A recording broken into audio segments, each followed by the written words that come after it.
Hello नमस्ते। लौ मलाई त साथीले जिस्काउन आयो। म चाहिँ क्लासमा छु। म चाहिँ नेल्स बनाउन लागेको।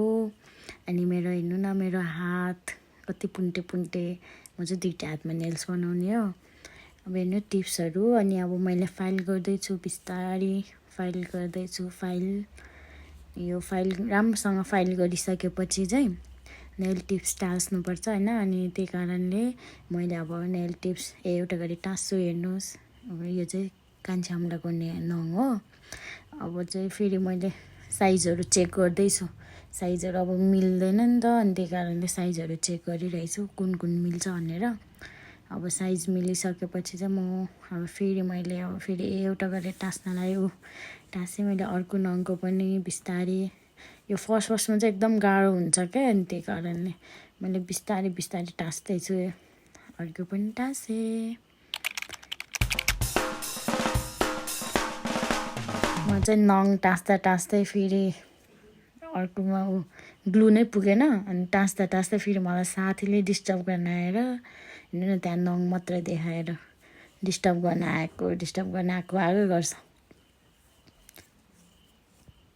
उसको नङ के भयो अरे भनेर हेर्नु भनेर मलाई उसको नङ देखाइछ।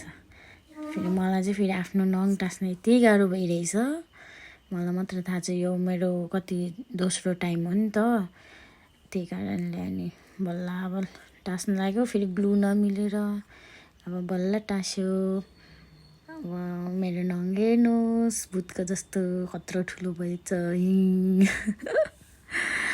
अब फेरि नेल टिप्स काट्दैछु। आफूलाई कति साइज मनपर्छ त्यो अनुसारले काट्ने हो। मैले चाहिँ मेरो साइज, मलाई चाहिँ त्यति लामो राख्नु चाहिँ मन थिएन।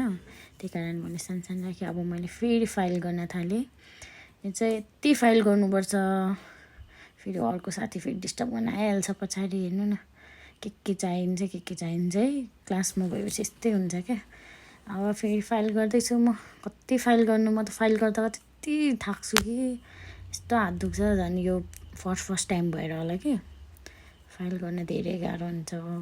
अझ झन् योभन्दा पनि जब हामीले जेल एप्लाई गरिसक्छ नि, त्यो टाइमको फाइल त यति गाह्रो हुन्छ।